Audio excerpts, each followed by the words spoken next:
ಇಲ್ಲ ಕೋಟೆಪ್ಪ, ರಾಯರ ಅವರ ಸಂಬಂಧದ ಬಗ್ಗೆ ನಾವು ಅನವಶ್ಯಕವಾಗಿ ಮಾತಾಡಿದ್ದೇವೆ ಅನ್ನೋ ಬೇಸರ ಅವರಿಗಿದೆ. ಆ ಬೇಸರವನ್ನು ಪರಿಹಾರ ಮಾಡಲಿಕ್ಕೆ ನಾವೇನಾದ್ರೂ ಮಾಡಲೇಬೇಕು. ಅಲ್ಲ, ಅವ್ರೇನಾದ್ರೂ ತಪ್ಪಾಗಿ ತಿಳ್ಕೊಂಡ್ರೆ? ತಪ್ಪಾಗಿ ತಿಳ್ಕೊಳ್ಳೋ ಕಾರಣನೇ ಇಲ್ಲ. ಈಗಾಗಲೇ ಅವ್ರು ನಮಗೆ ಚೆನ್ನಾಗಿ ಅರ್ಥ ಆಗಿದ್ದಾರೆ. ಹಾಗಿರುವಾಗ ಏನೂ ತೊಂದರೆ ಇಲ್ಲ. ಏನಪ್ಪ, ನಿಮ್ಮ ನಂಬಿಕೆಯನ್ನ ನಾನು ಯಾಕೆ ಕೆಡಿಸ್ಲಿ? ನಡೀರಿ, ಒಂದು ಕಲ್ಲು ಎಸೆಯೋದು ಎಸೋಣ. ಬಿದ್ರೆ ಹಣ್ಣು, ಹೋದ್ರೆ ಒಂದು ಕಲ್ ತಾನೆ. ಕರೆಕ್ಟ್. ನೋಡಿ, ಅವ್ರು ಬಂದೇ ಬಿಟ್ರು. ನಿಮ್ ಕಡೆಗೆ ಬರ್ತಾ ಇದ್ವಿ, ಅಷ್ಟರಲ್ಲಿ ನೀವೇ ಎದುರುಗಡೆ ಸಿಕ್ಕಿದ್ರಿ. ನನ್ನನ್ನು ಭೇಟಿ ಮಾಡಕ್ ಬರ್ತಿದ್ರಾ? ಹಾ. ಯಾಕಪ್ಪ, ಇನ್ಯಾರಾದ್ರೂ ಏನಾದ್ರೂ ನನ್ನ ಬಗ್ಗೆ? ಇಲ್ಲ, ಆ ಥರದ್ದೇನಿಲ್ಲ. ನಾವು ಲಾಫ್ಟರ್ ಕ್ಲಬ್ನ ಸದಸ್ಯರೆಲ್ಲ ಸೇರಿ ಒಂದಷ್ಟು ಹಣ ಹಾಕಿ ಶನೇಶ್ವರನ ಪೂಜೆ ಹಮ್ಮಿಕೊಂಡಿದ್ದೀವಿ. ಇಲ್ಲೇ ಪಕ್ಕದಲ್ಲಿರೋ ದೇವಸ್ಥಾನದಲ್ಲಿ. ತಾವು ದಯಮಾಡಿ ಬರಬೇಕು. ಇನ್ನೇನು ಮಂಗಳಾರತಿ ಆಗಿಬಿಡುತ್ತೆ. ನೋಡಿ, ಈ ಧೂಪ, ಧೂಮ, ಕತ್ತಲು, ಗರ್ಭಗುಡಿ, ಮೂರ್ತಿ, ಆರತಿ ಇವ್ಯಾವುದು ನನ್ನ ಜಾಯಮಾನಕ್ಕೆ ಬರಲ್ಲ. ಅಂದ್ರೆ ನೀವು ದೇವಸ್ಥಾನಕ್ಕೆ ಹೋಗೋದಿಲ್ವೇ? ಇಲ್ಲ, ದೇವಸ್ಥಾನಗಳ ಬಗ್ಗೆ ನನಗೆ ನಂಬಿಕೆ ಇಲ್ಲ. ದೇವಸ್ಥಾನಗಳ ಬಗ್ಗೆ ನಂಬಿಕೆ ಇಲ್ಲ, ದೇವರ ಬಗ್ಗೆ ನಂಬಿಕೆ ಇದೆಯಲ್ಲ. ನೀವು ಯಾವುದನ್ನ ದೇವರು ಅಂತ ನಂಬಿದಿರೋ, ಯಾವ ಮೂರ್ತಿಯನ್ನ ಗರ್ಭಗುಡಿಯೊಳಗೆ ಬಂಧಿಸಿಟ್ಟು ಪೂಜೆ ಮಾಡ್ತೀರೋ ಅದನ್ನ ದೇವರು ಅಂತ ನಾನು ಒಪ್ಪಲ್ಲ. ಹಾಗಂದ್ರೆ ದೇವರು ನಿಮ್ಮ ಪ್ರಕಾರ ಏನು? ಚೈತನ್ಯ, ಶಕ್ತಿ ಅಷ್ಟೇ. ನನ್ನ ಕಲ್ಪನೆಯ ದೇವರು ಅದೇ. ಏನ್ ಮೇಡಮ್, ನೀವು ಗಂಡಸ್ರ ತರ ಮಾತಾಡ್ತಿದ್ದೀರಿ. ನಾನು ಈ ಮಾತನ್ನು ನಂಬೋದಿಲ್ಲ, ಬಿಲ್ಕುಲ್ ಈ ಮಾತನ್ನು ಮಾತ್ರ ನಂಬೋದಿಲ್ಲ. ಕೋಟಪ್ಪ ಹೇಳೋದು ನಿಜ ಮೇಡಮ್. ಎಷ್ಟೋ ಜನ ಗಂಡಸರು ದೇವರಿಲ್ಲ, ನಾವು ದೇವರನ್ನು ನಂಬೋದೇ ಇಲ್ಲ ಅಂತ ಹೇಳೋದನ್ನ ಕೇಳಿದ್ದೇನೆ, ಪ್ರತಿಪಾದಿಸೋದನ್ನು ನೋಡಿದ್ದೇನೆ. ಆದ್ರೆ ಒಬ್ಳು ಲೇಡಿ, ಒಂದು ಹೆಂಗಸು ದೇವರಿಲ್ಲ, ದೇವರನ್ನು ನಂಬೋದಿಲ್ಲ ಅಂತ ಹೇಳೋದನ್ನ ನಾನು ನೋಡಿಲ್ಲ ಮೇಡಮ್. ಹೆಂಗಸರು ಸಾಮಾನ್ಯವಾಗಿ ದೇವರನ್ನು ನಂಬ್ತಾರೆ. ಗಂಡಸರು ದೇವಸ್ಥಾನಕ್ಕೆ ಹೋಗ್ತಾರೋ ಇಲ್ವೋ ಗೊತ್ತಿಲ್ಲ, ಆದ್ರೆ ಹೆಂಗಸರು ಮಾತ್ರ ತಮ್ಮ ಗಂಡನಿಗೆ ಒಳ್ಳೇದು ಮಾಡಿ, ತಮ್ಮ ಮಕ್ಕಳಿಗೆ ವಿದ್ಯಾಭ್ಯಾಸ ಕೊಡಿಸು, ಆರ್ಥಿಕವಾದಂತಹ ಸವಲತ್ತುಗಳನ್ನು ಕೊಡಿಸು ಅಂತ ಪ್ರಾರ್ಥನೆ ಮಾಡೋದಕ್ಕೆ ದೇವಸ್ಥಾನಕ್ಕೆ ಹೋಗೇ ಹೋಗ್ತಾರೆ. ಗಂಡಸರು ಮಾತ್ರ ವಿಚಾರವಂತರಾಗಿರ್ಬೇಕು ಅನ್ನೋದು ತಪ್ಪು. ಹೆಣ್ಣು ವಿಚಾರವಂತೆ ಆದ ಕೂಡಲೇ ಕೊಂಕು ಮಾತಾಡೋದು ತಪ್ಪು. ವೈಚಾರಿಕತೆ ಗಂಡಸಿನ ಆಸ್ತಿ ಅಲ್ಲ. ಹೊರಗೆ ನಾನು ದೇವರನ್ನ ನಂಬೋದೇ ಇಲ್ಲ ಅಂತ ಬಾಯಿ ಬಡ್ಕೊಳ್ಳೋ ಗಂಡಸು ಮನಸ್ಸಿನ ಒಳಗೆ ದೇವ್ರೇ ನೀನೆಲ್ಲಿದ್ರೂ ಕಾಪಾಡು ಅಂತ ಬೇಡ್ಕೋತಿರ್ಬೋದು. ದಿನ ದೇವಸ್ಥಾನಕ್ಕೆ ಹೋಗಿ ಗಂಟೆ ಬಾರಿಸೋ ಹೆಂಗಸಿನ ಮನಸ್ಸಲ್ಲಿ ಭಕ್ತಿ ಅನ್ನೋದೇ ಇಲ್ಲದೆ ಇರಬಹುದು.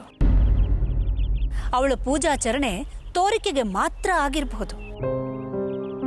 ಗಂಡಸಿನ ದರ್ಪಕ್ಕೋ ಬಲವಂತಕ್ಕೋ ಕಟ್ಟು ಬಿದ್ದು ಅವಳು ದೇವಸ್ಥಾನಕ್ಕೆ ಹೋಗ್ತಿರ್ಬೋದು, ಅಥವಾ ತನ್ನ ಮನಸ್ಸಿನ ಭಯದ ನಿವಾರಣೆಗೆ ದೇವ್ರ ಮುಂದೆ ಕೈ ಮುಕ್ಕೊಂಡು ನಿಂತಿರ್ಬೋದು. ಇದನ್ನ ನೀವು ಭಕ್ತಿ ಅನ್ನೋದಾದ್ರೆ ಐ ಕಾಂಟ್ ಹೆಲ್ಪ್ ಇಟ್. ನಮ್ಮ ದೇಶದಲ್ಲಿ ಆಚರಣೆಗಳು ಆರಂಭ ಆಗುವಾಗ ಸದುದ್ದೇಶದಿಂದನೇ ಕೂಡಿರುತ್ತೆ. ಆದ್ರೆ ಬರ್ತಾ ಬರ್ತಾ ಅದು ಕಂದಾಚಾರ ಆಗ್ಬಿಡುತ್ತೆ. ನಂಬಿಕೆ ಮೂಢವಾಗುತ್ತೆ. ಮೂಲ ಸತ್ವ, ಉದ್ದೇಶ ಎರಡು ಸತ್ತು ಆಡಂಬರ ಮಾತ್ರ ಉಳ್ಕೊಳ್ಳುತ್ತೆ. ಜನರು ಈಗ ಇಷ್ಟಪಡೋದು ನೀವು ಭಕ್ತಿಯ ಹೆಸರಲ್ಲಿ ನಡೆಸ್ತಾ ಇದ್ದೀರಲ್ಲ ಆಡಂಬರ, ಅದನ್ನ ಮಾತ್ರ.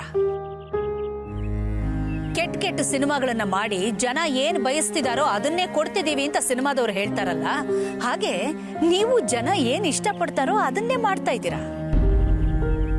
ನಾನೊಬ್ಳು ಹೆಂಗಸು, ಒಪ್ಕೊಳ್ತೀನಿ ಅನ್ನೋ ಕಾರಣಕ್ಕೆ ನನ್ನನ್ನು ಅಲ್ಲಿ ಕರಿಬೇಡಿ. ನಾನೊಬ್ಳು ಸ್ಟ್ರಾಂಗ್ ಇಂಡಿವಿಜುವಲ್. ನೀವು ಪೂಜೆ ಮಾಡ್ಕೊಳ್ತಿದ್ದೀರಾ, ಮಾಡ್ಕೊಳ್ಳಿ, ನನ್ನ ಅಭ್ಯಂತರ ಏನೂ ಇಲ್ಲ. ಏನ್ ಮೇಡಮ್, ನೀವು ನಿಂತ ಜಾಗದಲ್ಲಿ ಏನೆಲ್ಲ ಹೇಳ್ಬಿಟ್ರಿ. ನಿಮಗೆ ನಾವು ಒಳ್ಳೆಯವರಾಗಬೇಕು ಅಂತ ನಿಮ್ಮನ್ನು ಕರೆದ್ವಿ, ಆದ್ರೆ ನೀವು ನಮ್ಮ ಕಣ್ಣು ತೆರೆಸಿದ್ರಿ. Thank you so much. It's fine.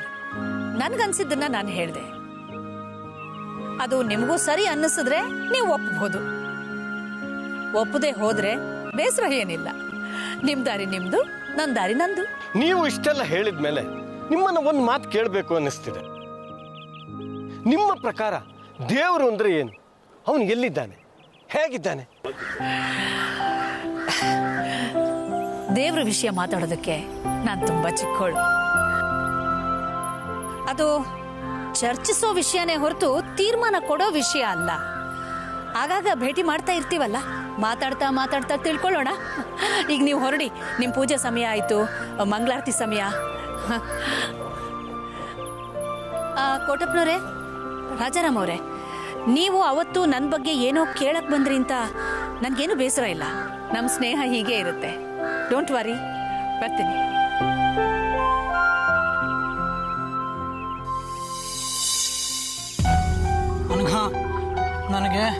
ನನಗೆ ಎದೆ ಎಲ್ಲ ಢವಢವ ಅಂತಿದೆ. ನಿನ್ನ ಕೈ ಹಾಕಿರೋ ಉತ್ತ ಎಂಥದ್ದು? ಅದರಲ್ಲಿರೋದು ಕಾಳಿಂಗ ಸರ್ಪನೋ ಹೆಬ್ಬಾವು ಅಂತ ಭಯ ಶುರುವಾಗ್ಬಿಟ್ಟಿದೆ. ಹುತ್ತ ಅಂತ ಗೊತ್ತಿದ್ದು ಕೈ ಹಾಕಿದ್ಮೇಲೆ ಹಾವಿನ ಬಗ್ಗೆ ಯೋಚನೆ ಮಾಡಬಾರ್ದು ಘೂಷ್ಲು. ಅದರಿಂದ ಆಗ್ಬೇಕಾಗಿರೋ ಕೆಲಸದ ಬಗ್ಗೆ ಮಾತ್ರ ಯೋಚನೆ ಮಾಡಬೇಕು. ಕೈ ಹಾಕ್ದಾಗಲೇ ಕಚ್ಬಿಟ್ರೆ ಯೋಚನೆ ಮಾಡೋಕೆ ನಾವೇ ಇರಲ್ವಲ್ಲ. ನಿನ್ನಂಥ ನೆಗೆಟಿವ್ ಥಾಟ್ಸ್ ಇರೋನ್ ಜೊತೆ ಇದ್ಬಿಟ್ರೆ ಸಾವು ಗ್ಯಾರಂಟಿ.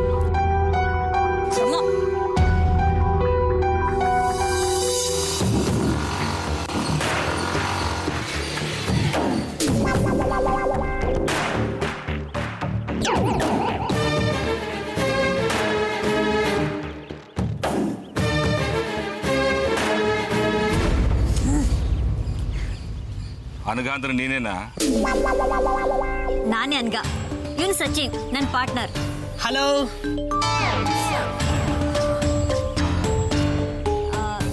ನಿಮ್ ಹೆಸರು ಏನು ಹೇಳಿದ್ರು? ಇವನು ಸೋಡಾ ಬಾಟ್ಲಿ ಸೋಮ ಅಂತ. ಜೀವ ಇರೋ ಬಾಡಿನ ಡೆಡ್ ಬಾಡಿ ಮಾಡ್ಲಿಕ್ಕೆ ಬರೀ ಒಂದೇ ಒಂದು ಖಾಲಿ ಸೋಡಾ ಬಾಟ್ಲಿ ಸಾಕು ಇವನಿಗೆ.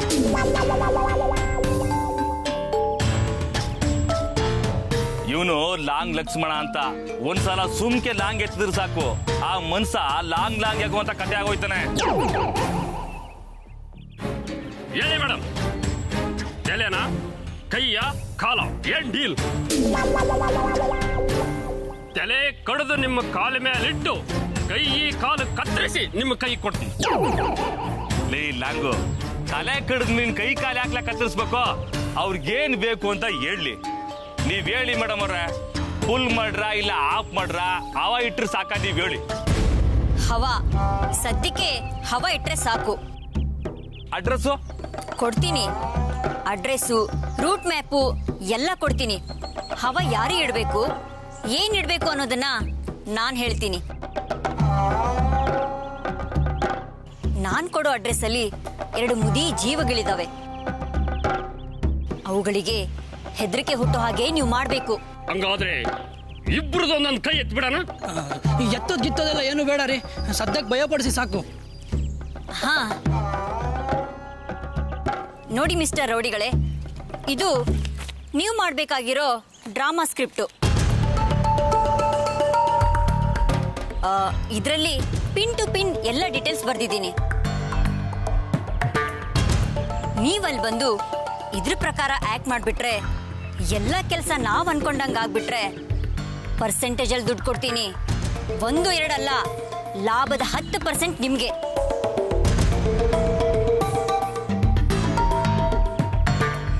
ನೋಡಿ, ಕೆಲಸ ಕೆಡಿಸಿದ್ರೆ ಮಾತ್ರ ನಿಮಗೂ ಏನೂ ಇಲ್ಲ, ನಮಗೂ ಏನೂ ಇಲ್ಲ. ಇದ್ರ ಬಗ್ಗೆ ಸ್ವಲ್ಪ ಗಮನ ಕೊಡಿ. ಅಂದ್ರೆ ಗುಂಡು ತುಣ್ಗುನು ಅಡ್ವಾನ್ಸ್ ಕೊಡಕ್ಕಿಲ್ವಾ? ಮೊದ್ಲು ಅಲ್ಲಿ ಬಂದು ಡ್ರಾಮಾ ಮಾಡಿ ನಿಮ್ ಕೆಪಾಸಿಟಿ ನೋಡ್ಕೊಂಡು ಆಮೇಲೆ ರೇಟ್ ಫಿಕ್ಸ್ ಮಾಡ್ತೀನಿ. ಬೇಡ ಅಂದ್ರೆ ಡೀಲ್ ಶುರು ಆಗೋಕ್ಕಿಂತ ಮುಂಚೆನೆ ಕ್ಯಾನ್ಸಲ್ ಮಾಡ್ಕೊಂಡ್ಬಿಡೋಣ.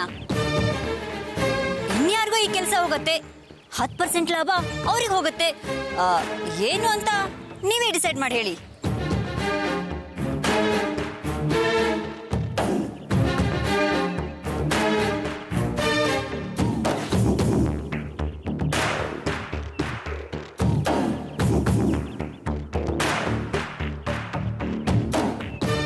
ನನ್ ಬಲವಂತಕ್ಕೇನು ಒಪ್ಕೋಬೇಕಾಗಿಲ್ಲ. ಆದ್ರೆ ನನ್ ಮಾತು ಅಂದ್ರೆ ಮಾತು. ಹೇಳಿದ ಮಾತಿಗೆ ಪ್ರಾಣ ಹೋದ್ರೂ ತಪ್ಪಲ್ಲ. ನಮ್ದೊಂಥರ ಪುಣ್ಯಕೋಟಿ ವಂಶ. ಲಕ್ಷ್ಮ, ಗಾಡಿಲ್ಲ ಕಡೆ.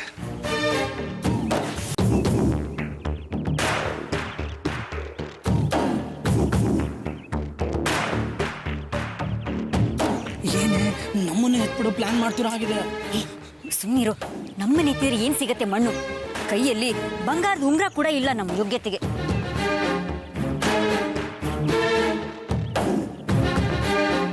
ಓಕೆ, ನಿಮ್ಮನ್ನ ನಾವು ನಂಬ್ತೀವಿ. ನಿಮ್ ಡೀಲು ನಮ್ಗೆ ಓಕೆ. ಸರಿ, ಆದ್ರೆ ನಾಳೆ ನೀವು ಅಲ್ಲಿ ಹೋಗ್ಬೇಕಾದ್ರೆ ನಿಮ್ ಒರಿಜಿನಲ್ ಗೆಟಪ್ ಅಲ್ಲಿ ಹೋಗ್ಬೇಡಿ. ಸ್ವಲ್ಪ ಡೀಸೆಂಟ್ ಆಗಿರೋ ರಿಯಲ್ ಎಸ್ಟೇಟ್ ಏಜೆಂಟ್ ಗೆಟಪ್ ಅಲ್ಲಿ ಹೋಗ್ಬೇಕು. ಓಕೆನಾ? ಓಕೆ ಮೇಡಮ್ ಅವರೇ. ಸರಿ, ಇದು ತಗೊಳ್ಳಿ, ಸ್ಕ್ರಿಪ್ಟು, ಅಡ್ರೆಸ್ಸು. ಇದನ್ನ ಬೇರೆ ಬ್ಯಾರೆಯವ್ರ ತ ಓದಿಸ್ಬೇಕು. ಇರ್ಲಿ, ಸರಿ ನಾವು ಬರ್ತೀವಿ. ನಡೀಲ ನಾಕು ನಡಿಯೋ, ಹೋಗೋಣ. ಸೋಡಾ ಅಲ್ಲ, ನಮ್ಗೆ ಡೀಲ್ ಕೊಟ್ರಲ್ಲ, ಅವ್ರು ನೋಡಕ್ ಒಳ್ಳೆ ಕಳ್ಳೆಪುರಿ ಇದ್ದಂಗೆ ಅದಾರಲ್ಲ, ಅವ್ರು ನಂಬಿ ನಾವು ಈ ಕೆಲಸ ಮಾಡ್ಬೋದಾ? ಲೇ, ಆಳ್ ಚಂದಾಗಿಲ್ದೇರೇನು? ಆಳ್ ಕೊಡೋ ಕ್ಯಾಮಿ, ಅವ್ರು ಕೊಡೋ ಕಾಸು ಚಂದಾಗಿರ್ಬೇಕು. ದುಡ್ಡು ಬಂದೇ ಬತ್ತದಿರೋ ನಂಬಿಕೆ ನನಗೆ ಐತೆ. ಬಂದಿಲ್ಲ ಅಂದ್ರೆ ಅವ್ರನ್ನ ಹೆಂಗ್ ಬಕ್ರ ಮಾಡ್ಬೇಕು ಅಂತ ನಮ್ಗೆ ಹೇಳ್ಕೊಡ್ಬೇಕಾ? ಗಾಡಿ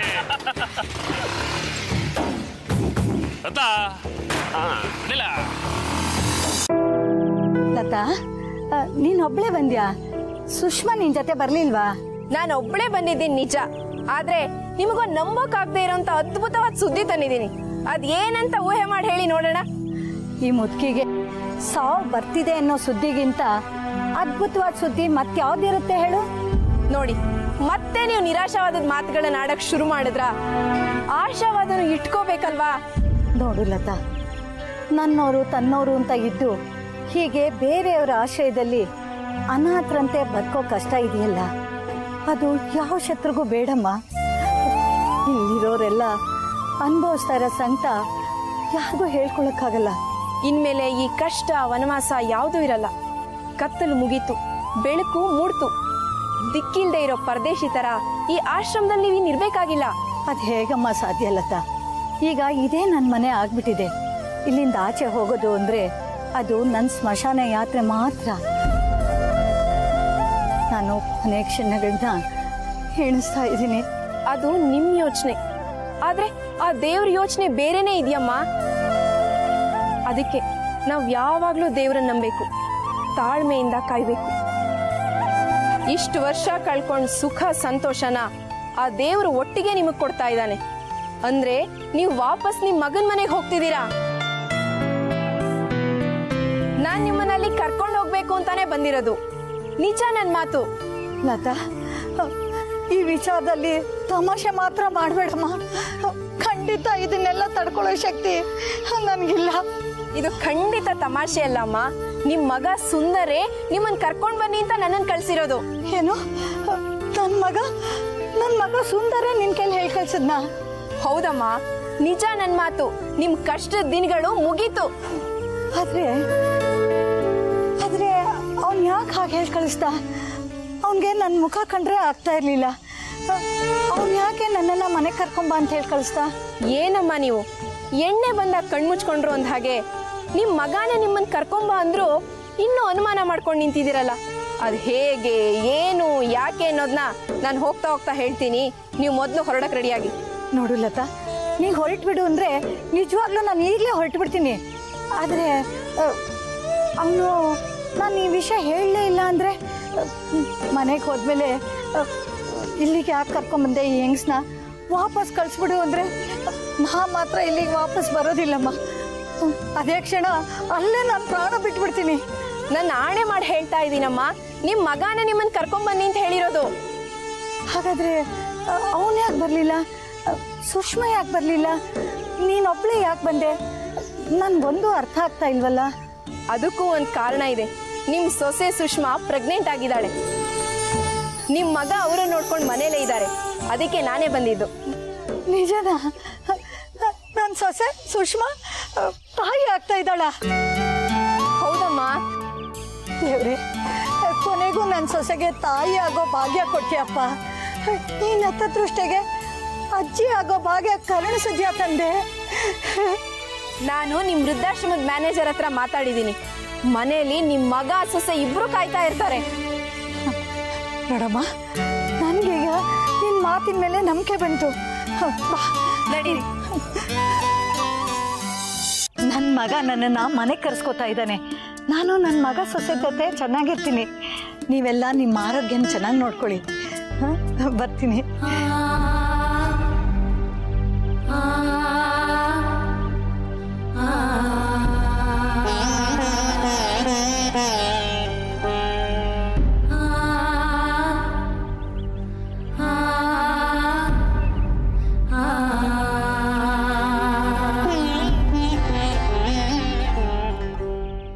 ಇಷ್ಟು ದಿವಸ ಇದು ನನಗೆ ಆಶ್ರಯ ಕೊಟ್ಟ ಜಾಗ. ನಿನಗೆ ನಮಸ್ಕಾರ. ನೀನು ಇಲ್ದಿದ್ರೆ ನನ್ನಂಥ ದೀನರು ದಾರಿಲಿ ಬಿದ್ದು ಹೆಣ ಆಗ್ತಾ ಇದ್ವಿ. ವಯಸ್ಸಾದವ್ರ ಪಾಲ್ಗೆ ವೃದ್ಧಾಶ್ರಮಗಳೇ ಎರಡನೇ ಮನೆ.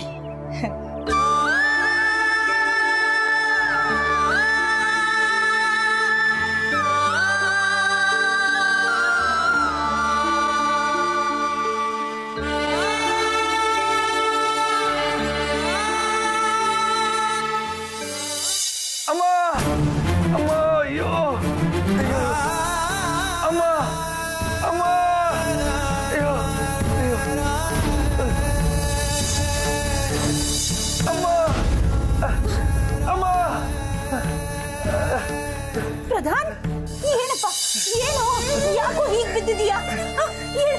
ಹೇಳ ಮಗನೇ, ಹೇಳಪ್ಪ.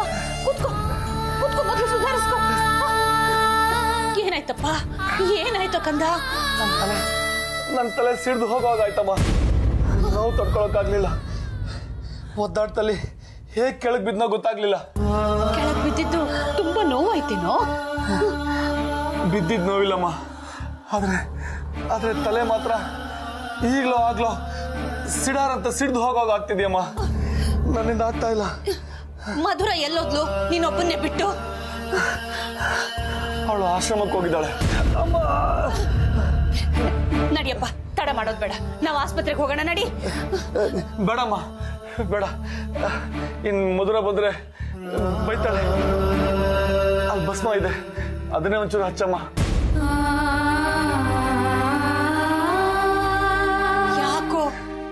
ಯಾಕೋ ನನ್ ಹೊಟ್ಟೆ ಉರಿಸ್ತೀಯ ನೀನು? ಆ ಬೂದಿನೇ ನಂಬ್ಕೊಂಡು ಅದನ್ನೇ ಬಳ್ಕೋತಾ ಇದ್ರೆ ಆದಷ್ಟು ಬೇಗ ನೀನು ಬೂದಿನೇ ಆಗೋಗ್ತೀಯ ಕಣೋ.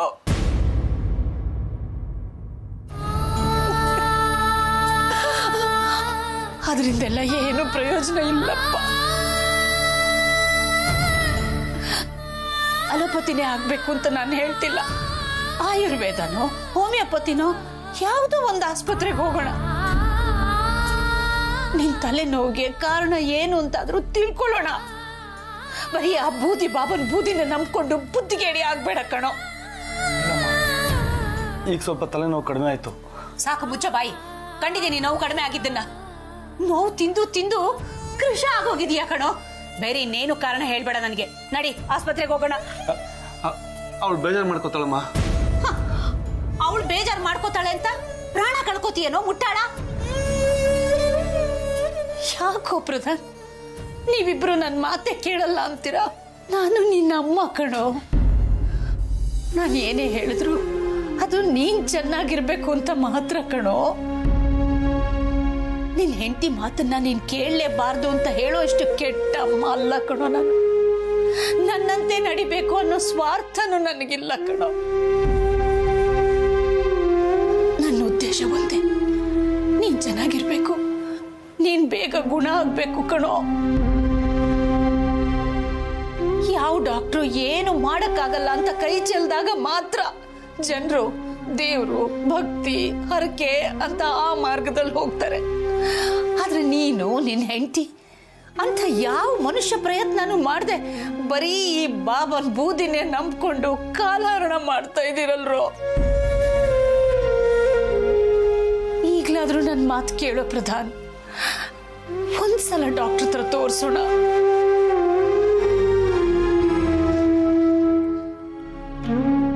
ಬರ್ಬೇಕು ಅಂತ ನನಗೂ ಅನಿಸ್ತಿದ್ಯಮ್ಮ. ಆದ್ರೆ ಮಧುರ ಅವಳ ಮನೆಗೆ ಬಂದ್ಮೇಲೆ ವಿಷಯ ತಿಳಿಸಿದ್ರಾಯ್ತು ಕಣೋ. ಈಗ ತಡ ಮಾಡಬಾರ್ದಪ್ಪ. ಯಾವ್ದಕ್ಕೂ ಒಂದ್ಸಲ ಫೋನ್ ಮಾಡಾದ್ರು ಅವಳು ವಿಷಯ ತಿಳಿಸಮ್ಮ. ಏನು ಬೇಡ, ಅವಳು ಇದಕ್ಕೆಲ್ಲ ಒಪ್ಕೊಳ್ಳಲ್ಲ. ಪ್ರಧಾನ್, ಇದೊಂದ್ಸಲ ನನ್ನ ಮಾತು ಒಪ್ಪಿಗೆ ಕೊಡಪ್ಪ ಪ್ರಧಾನ್. ನಿನ್ ಕೈ ಮುಗಿದು ಬೇಡ್ಕೋತೀನಿ ಕಣೋ. ನಾನು ಡಾಕ್ಟರ್ ಇಲ್ಲಿಗೆ ಕರೆಸ್ತೀನಿ ಕಣೋ. ಆಯ್ತಮ್ಮ. ಆಯ್ತಪ್ಪ, ಥ್ಯಾಂಕ್ಸ್ ಕಣೋ, ಥ್ಯಾಂಕ್ಸ್ ನನ್ನ ಮಾತಿಗೆ ಒಪ್ಕೊಂಡಿದ್ದಕ್ಕೆ. ಪ್ರಧಾನ್, ನೀನು ನಾನು ಯಾವ ಮಾತನ್ನ ಧಿಕ್ಕರಿಸಿದ್ರು ಪರವಾಗಿಲ್ಲ, ಆದ್ರೆ ನಿನ್ನ ಆರೋಗ್ಯದ ಬಗ್ಗೆ ನನ್ನ ಕಾಳಜಿಯ ಮಾತನ್ನ ಪುರಸ್ಕರಿಸಿದ್ಯಲ್ಲ, ನನಗಷ್ಟೇ ಸಾಕು, ಅಷ್ಟೇ ಸಾಕಪ್ಪ. ಥ್ಯಾಂಕ್ಸ್ ಮನಸ್ಸಿಗೆ. ನೀ ಮಲ್ಕೊಪ್ಪ.